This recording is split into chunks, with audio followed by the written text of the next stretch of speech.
Hi everyone, so we're Group Charlie and we're going to be talking to you about our Clean Cycle project.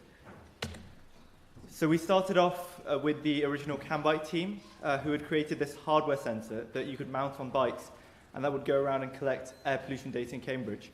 But they just had collected this data and it was in just CSV files. So our task was to kind of create an infrastructure around it. And then using this, we could create a route finding application for users to use that would actually trade off between pollution and distance.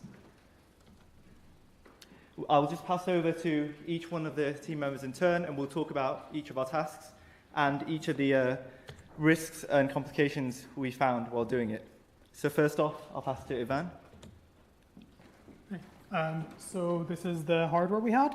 You can see the LoRaWAN module, the actual microcontroller, and then the particle sensor and the GPS.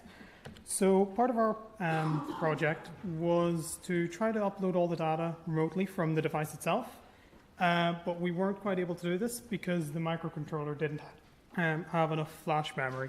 So we ended up deciding to focus more on the analytics, the database, and the user-facing side of things. So in terms of the database server, we hosted this in Docker and we use a Postgres database to store all the CSV files. So the main thing is to aggregate everything for a clean user interface for the rest of the project to kind of query and insert. And because it's kind of the central part of the project, testing was a really important part. So we used PyTest for unit tests and integration tests. And also we tested the coverage of these tests, achieving like 98.2% coverage.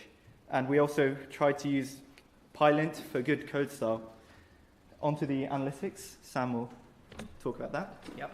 So I was doing analytics. Basically what this means is that I queried Muckle's data set and mapped it onto a graph where the edges represent the roads in Cambridge's road network. And I did this by taking a radius around each edge in the graph, finding all the points that were inside that radius, aggregating them, and that gave us a single metric for each edge. Having done that, this data was now in a format that was usable for a route planning algorithm, which could then be passed on to Vladimir. So my part was to get the graph from Sam. It was like a well-formatted graph, having the pollution metric and having the distance metric on every edge. And my part was to implement the actual algorithm, which calculates the best path from point A to point B. And I also implemented, we have like different types of path. We have like the pollution only, which is like the path that minimizes the pollution. But in that one, it could be like really, really long.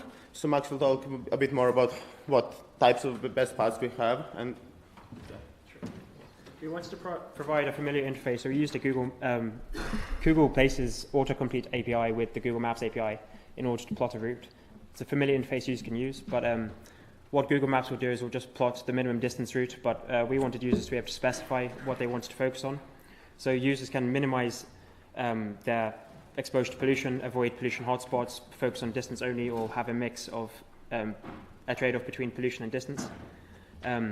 We also allow users to save routes so they can look at them later and they can compare the difference in pollution between the fastest route and the least polluted route. But there are some places for improvement. For example, the back end uses OpenStreetMaps, but the front end uses Google Maps. The latitude and longitude doesn't quite correlate on both, so we had some cases where the roads didn't quite line up.